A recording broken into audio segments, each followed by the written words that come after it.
the show is all yours. But honestly, I'm going to tell people, I-Man, that they can read your writings, if they already don't know about it, on atgpress.com. That stands for Against the Grain.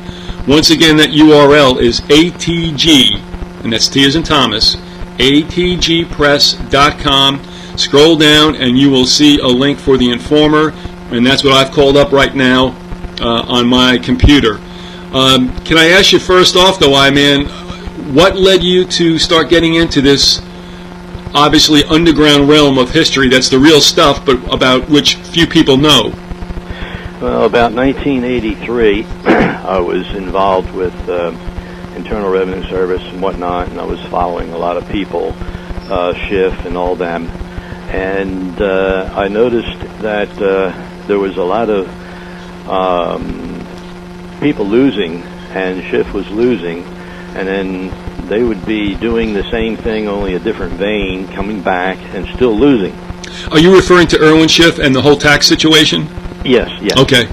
And so I figured that something had to be wrong, and of course I was like the others. I believed in the Constitution and all this stuff, and couldn't figure out why the judicial system and everything else was so askew that it wasn't conforming to what everybody believes as to the Constitution and rights and whatnot. So I said at that point, when I happened to be in a particular appeal case, and attorney walked in and presented to the court a loss of Schiff that just happened that day, and I was, of course, arguing the same thing that Schiff was arguing. And at that point, the court gave me about 5 minutes and wanted a response, and I said I couldn't give you a response in 5 minutes, so they dismissed the case. That's what led me to say there's got to be something deeper than what's going on, and I got to go back in time and find out why this is happening today.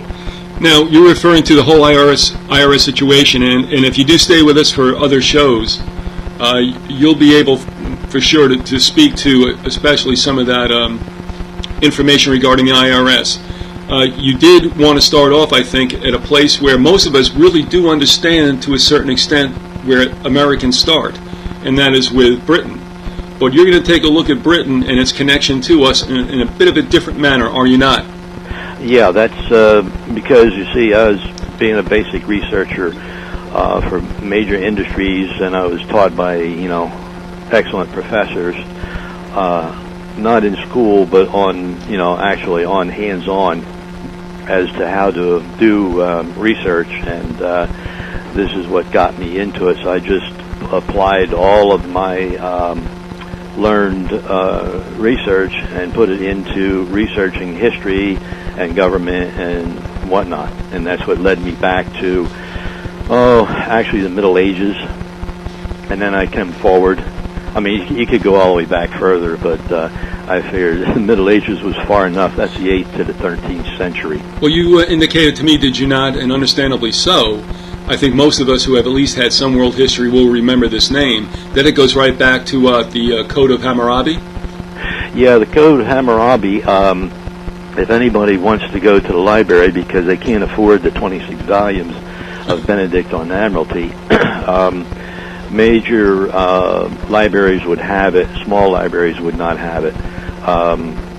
But the Law of Hammurabi was the law of all the nations, and every nation picked it up, and this goes back to 2000 BC. So the Law of Hammurabi was actually known as the Law of Oleron, the Rhodesian Law, the Roman Law, and what is interesting is the tie-in with Admiralty and the Uniform Commercial Code of today, because in Hammurabi, that's all the nations dealt with was Admiralty, maritime, and that's what we have in the country today. So it's a big mismatch of everything together that people have a hard time understanding, if they're not a researcher. They usually have a gut reaction, a knee-jerk reaction, and they listen to other people, they listen to government. And of course, in all governments, the winner is the one that writes the history. Right. And this is the problem, is that history has been written and forced down the people's throats without them giving a second thought about it. They just say, well, you know, that's what it must be. And it's not.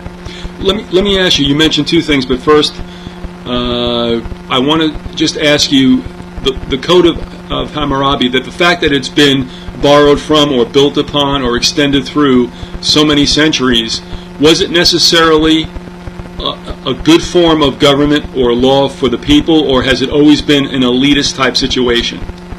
No, it wasn't for the people, it was for the law merchants.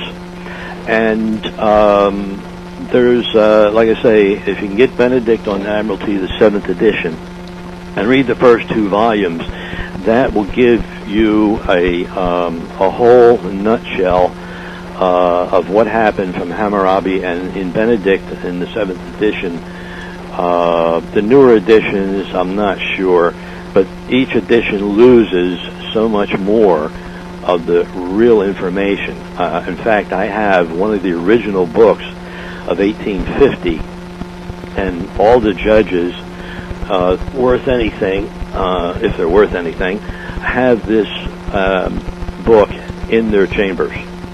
And it was just so happened that I happened to get a copy of it over a period of a year. And it is so easy to understand the 1850 edition that when you pick up the 7th edition, it's 26 volumes, and the original was one book, approximately about 2 inches thick. Yeah, it doesn't seem to become any more common person friendly, does it? No. So actually, it wasn't. It was made for the people, if the people were merchants or involved with merchants, that they could use this law. But it wasn't like God's law. It was just for law merchants. That's why they call it the law merchant, the law of the law merchant. But actually, then what we're looking at is a law that kind of is based upon mercantilism. Yes, that's basically all it was. And you got to remember, in the old days, that's all that the countries dealt with, and that's why they called it a maritime or admiralty, because everything was across the ocean.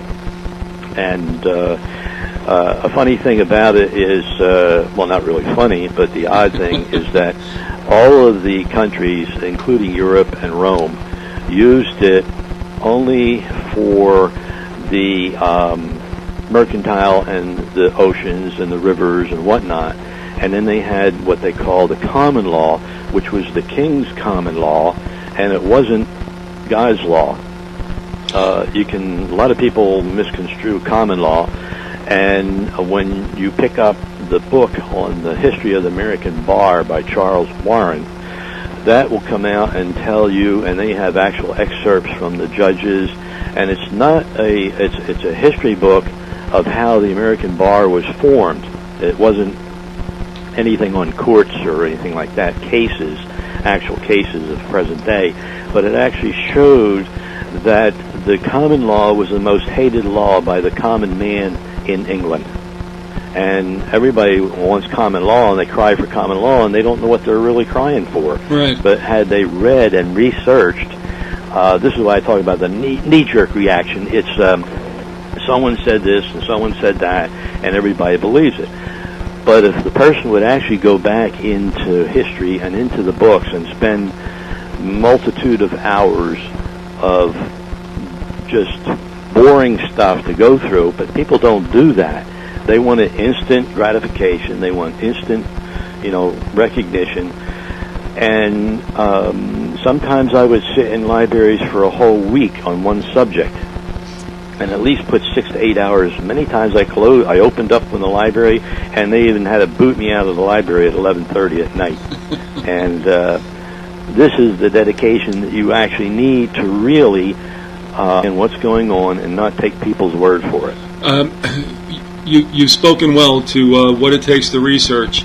a lot of us out here who consider ourselves such do want somewhat of instant gratification, or shall we say hitting a gold vein with the first pick we put into the books, and that's not the way it happens. With the diligence that you've shown, and other people have also mentioned the same, it's not a sexy job. It takes a lot of tedious work to find out really what there is to be had. And I'll be honest with you, one of the reasons why I was happy to have you on is because you did the wet work, to which we really salute you. And I'm glad you said what you did, because people who want to go out there and find the truth may be out there for quite some time, and do they have the diligence and the endurance, the wherewithal, to continue? Yeah, that's the that's the main problem, as I see, to the Constitution and rights and whatnot. So I said at that point, when I happened to be in a particular appeal case, and attorney walked in and presented to the court a loss of Schiff that just happened that day, and I was, of course, arguing the same thing. A link for the Informer, and that's what I've called up right now on my computer. Can I ask you first off, though, what led you to start getting into this obviously underground realm of history that's the real stuff, but about which few people know? Well, about 1983, I was involved with Internal Revenue Service and so I figured that something had to be wrong, and of course I was like the others. I believed in the Constitution and all this stuff, and couldn't figure out why the judicial system and everything else was so askew that it wasn't conforming to what everybody believes as to not. And I was following a lot of people, Schiff and all them, and I noticed that there was a lot of people losing, and Schiff was losing, and then they would be doing the same thing, only a different vein, coming back and still losing. Are you referring to Irwin Schiff and the whole tax situation? Yes, yes. Okay, the show is all yours, but honestly, I'm going to tell people, that they can read your writings, if they already don't know about it, on atgpress.com. That stands for Against the Grain. Once again, that URL is ATG, and that's T as in Thomas, atgpress.com. Scroll down and you will see